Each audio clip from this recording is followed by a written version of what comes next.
Hello and welcome back to Witchy-Woo Tarot. My name is Chris and this reading is for the collective of Sagittarius. It won't be for everyone watching, but if it resonates with you, please let me know in the comments. And if not, be sure to check out your moon, rising, and Venus signs for messages you need to hear. And remember, time, energy, and gender are fluid. Feel free to reverse roles however you see fit. And don't forget to like, share, and subscribe to my channel. So thank you so much to my new and returning subscribers. Your support and love for this channel keeps me going, y'all. I love it. Thank you so much for your likes, your comments. I love hearing from you so much, so please keep those stories coming. And of course, if you don't already, please connect with me on social media as well. All of my info will be in the description box below. So Sagittarius, this is going to be your 2021 forecast, and I will be pulling energy for each month of the year ahead.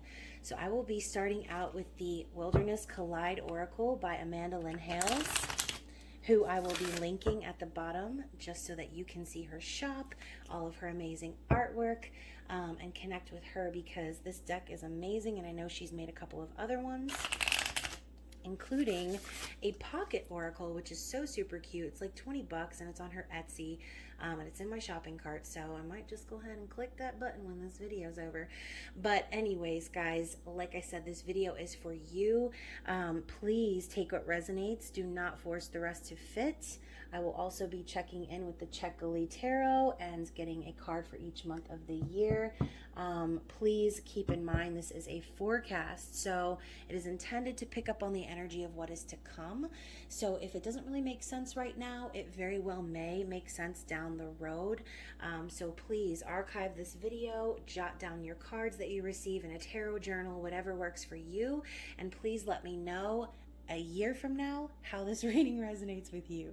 So Sagittarius, let's get your card or your energy for the year 2021. Ooh, we have Cosmic Journey. I love this. Ooh, look at this. They're like surfing the rainbow. This is such a cool card. So let's get the definition pulled up here.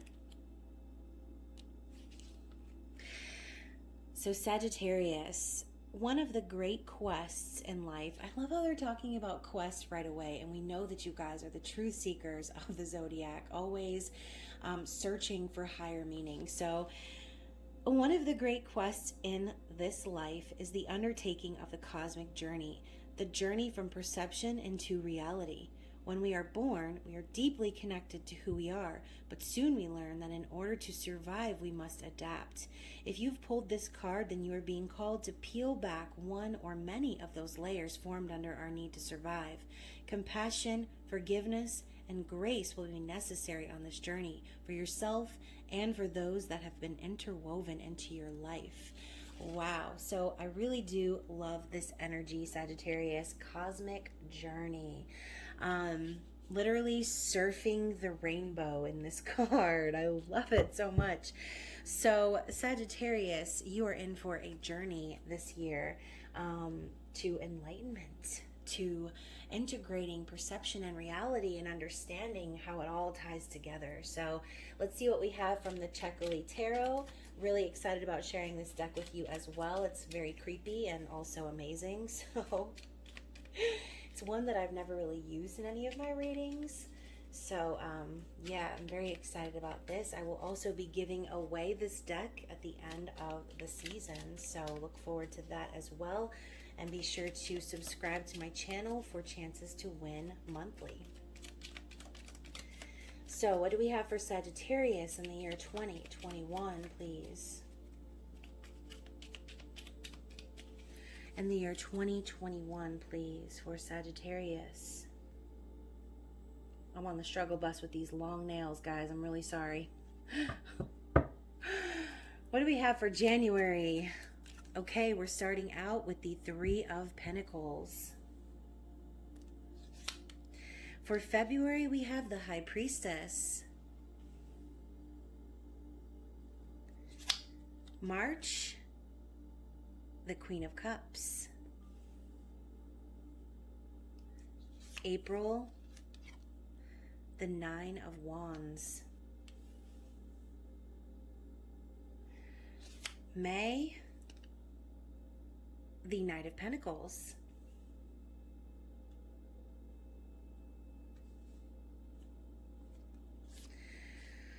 June, we have the World.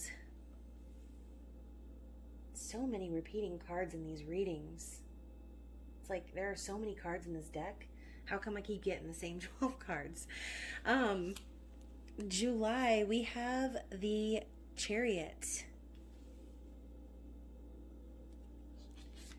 August, the Empress.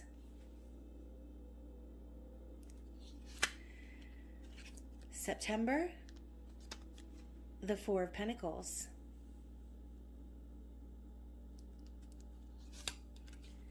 October, the Queen of Wands.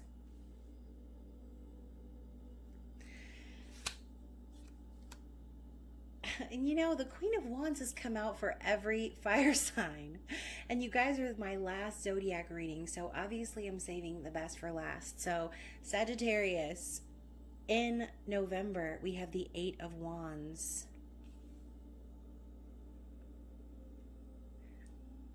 And in December, we have the Page of Cups. Beautiful. So I'm loving this energy for you, Sagittarius. Let's dive in and see what we've got and go a little bit deeper. Deeper, said with a New York accent. So starting the year off with the Three of Pentacles. So this is collaboration. It's working together. This could be involving work, or this could be you just laying down the groundwork for a stable foundation as far as stability and abundance is concerned. This could be you working together with a group of people, or this could be you coming together in partnership with someone. But I really do see more so manifesting abundance, all right? This is like, I feel like she's thinking, she's looking back at this little wormy guy and she's like, contemplating perhaps. So again, laying down the bricks of the new foundation that you're trying to build for yourself in the new year. So hitting the bricks, Sagittarius. So moving into February, we have the High Priestess energy, which is raw, divine, feminine power. This is intuition. It's knowing. It's that inner knowing. And so we have this energy of someone who has not only built a very long and tedious road up this long and crazy hill, but it's also like a fortress. And so as you can see, she's incredibly powerful. She doesn't even need anything holding up the crown that's floating above her head. She's doing that with sheer power. Okay, so High Priestess is magic. It's that energy of, like I said, all knowing, being able to have that inner wisdom without doing anything, just knowing that it exists within you. Okay, and so moving through to the month of March, we have the Queen of Cups. So I feel as if with this woman's eyes closed and the fish's eyes open looking at her, I feel like this is you kind of going deeper than the surface and focusing on self-love, okay? The Queen of Cups is the empath. She's the nurturer, the healer. She operates on a vibration of unconditional love, and she doesn't chase love. She allows it to come to her, okay? Because she is putting that love out into the universe. And so therefore it magnifies and multiplies back to her, okay? So moving into April, we have the Nine of Wands. So this is the energy of someone who's been through the shit but is going to keep going. So if you feel like you've been through a lot of things, you've been stressed, you've been overworked, needing to kind of go and rest perhaps. As you can see, she's chilling, she's reading a book, and she's resting inside, but there's that energy still looming over her, like there's something that she's not seeing. And so there's the need to be guarded, okay? So the wounded warrior is guarded because they've been through hell and back. but they don't stop moving forward, because we're talking about wands here, which is your soul, which is the passion that's within you. And so you don't just put that passion out because you've been through some shit. No, you keep going, you keep persevering in the face of truth and justice for what it is that you're pursuing on your soul's journey. So moving into May, we have the Knight of Pentacles slowly galloping into the scene. Like, are you gonna arrive or not? Like, what's going on? I love how this says, hold on, hate me. So, Knight of Pentacles, we already know, is the slowest moving knight in the deck, but they do so because they are intending to plant roots.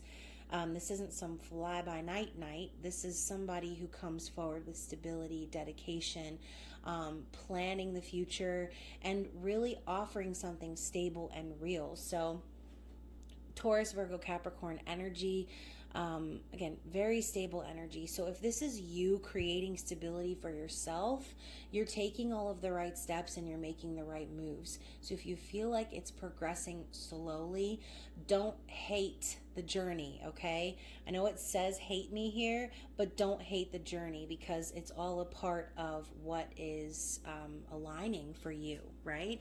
And so the cosmic journey isn't always sunshine and rainbows, right?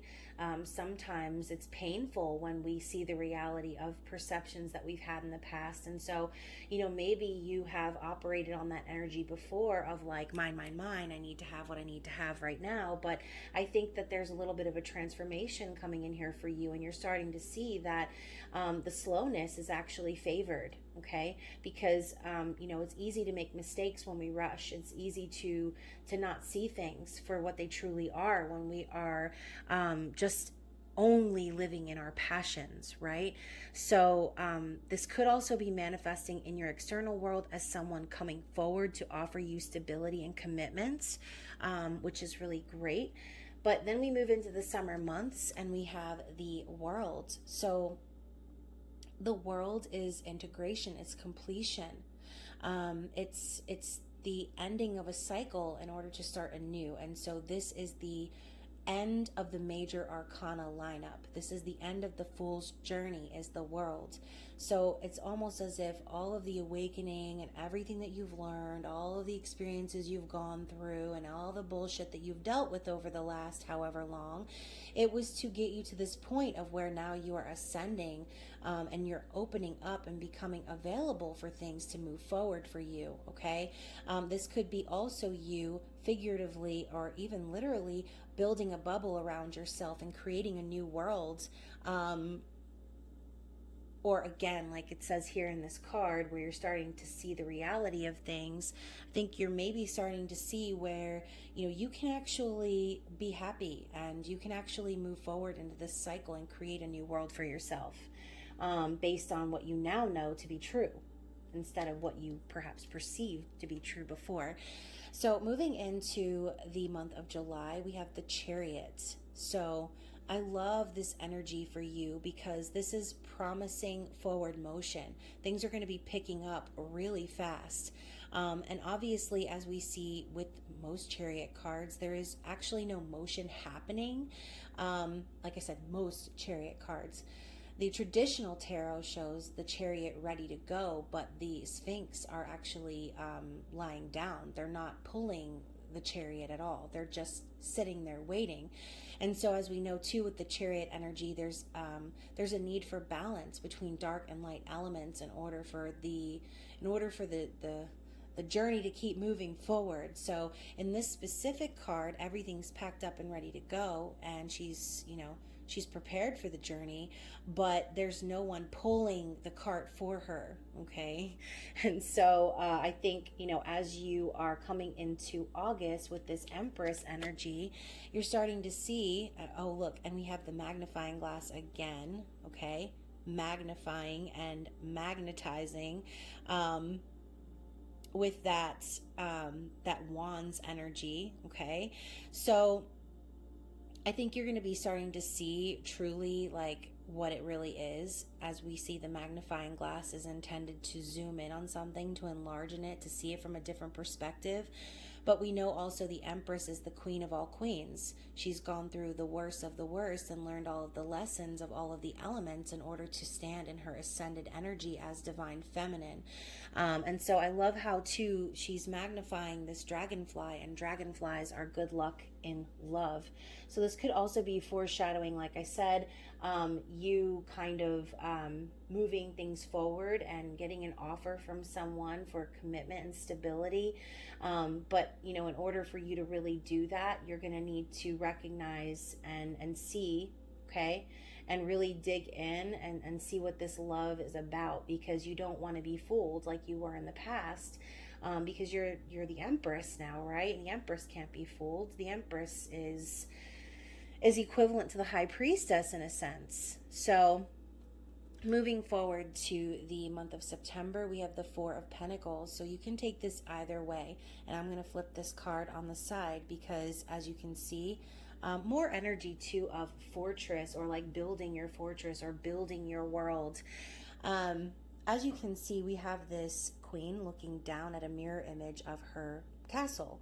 But on the other end, we have a individual who has a dice or a die for a head. Okay, so this is that energy of whichever side the dice lands on. It's important for you to continue to work on that stability, to continue to build, and to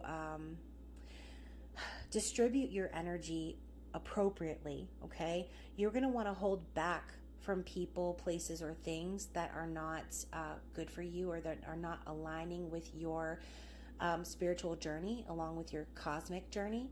And once you start shedding away and releasing those type of energies from your life and allowing yourself to see things in that new light, in that new perspective, or perhaps just seeing the other side of the coin in this case.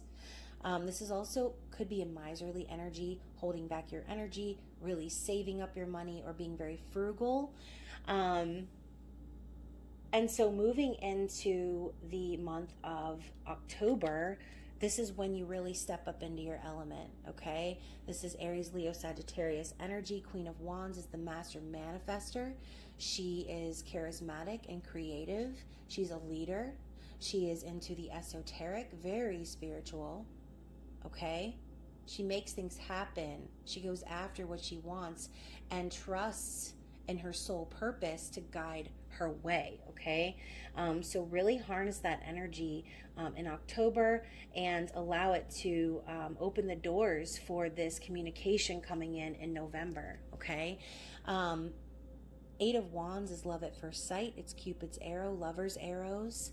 It is, you know, quick motion, similar to the Chariot, but at this point, I think that the balance has already been achieved, okay? So you could be messaging with someone back and forth a lot, really connecting with them, feeling that instant connection or pull as if it was love at first sight, like you were drawn together or brought together by the divine. And so, you know, this passionate energy going back and forth, you know, in December, you could really start to see the real, the beginnings of that new love, okay? With the Page of Cups, this is innocent. It's new love. It is a message of love, perhaps. It could signify an apology. But overall, like I said, this is the beginning. This is the first steps. We do know pages as messengers and students. And so perhaps this new love can really be teaching you a lot. And this new love can perhaps be a big part of this cosmic journey that you're on, okay? So I love this energy for you, Sagittarius. I'm really glad and happy to deliver this reading. I'm going to end it with some little reminders. Monty Farber and Amy Zerner, that is who are the authors of this deck. You know what? In the last reading I did, I was struggling so hard to remember the names of the people who made this deck, and it just came to me like that in this reading. So brava to my scattered brain. Let's see what we have for you, Sagittarius. Do we have anything else? We have one more card for Sagittarius. Okay, so we have ambition and gratitude. So I think of ambition and motivation the same, okay? So allowing yourself to continue to push forward after your soul's purpose, no matter what, and being thankful in advance for what it is that you're calling in, okay? Gratitude is one of the most important factors of manifestation. I talk about it a lot. And so since this is going to be a year of that for you, and like I said, manifesting movement, motion, communication, love, it's important to be thankful in advance, okay, for everything that is going to be raining upon you in the many shapes and forms of blessings. So I am grateful for and appreciate the abundance I have in my life today. So being thankful for everything you have now allows you to open up and receive even more abundance, okay? Allow that energy to flow, and remember, what you're putting out into the universe is what you will attract back to you, okay? So if you're spending all your time like, oh, I can't wait for this to happen, or I wish this would happen, but you're not really focusing on visualizing it and being thankful for it as if it's already occurred, it's going to just keep being delayed, okay? So with ambition, I am ambitious and do not procrastinate or waste time being negative. Exactly. With that 9 of Wands energy, this is pure perseverance. Like, you're not letting anything stop you this year, Sagittarius, and I think that is absolutely wonderful. So again, thank you for joining me for this reading. I hope that it resonated for someone. Again, if it did, please let me know in the comments. And of course, if you have any questions for me or would like to connect with me or purchase a private reading, all of my information is in the description box below. So I will be sending you so much love and support as Capricorn season progresses. I am sending you love and happiness. Happy holidays, happy new year. And of course, as always, I hope you are staying safe. I love you guys so much, and I will see you soon. Bye.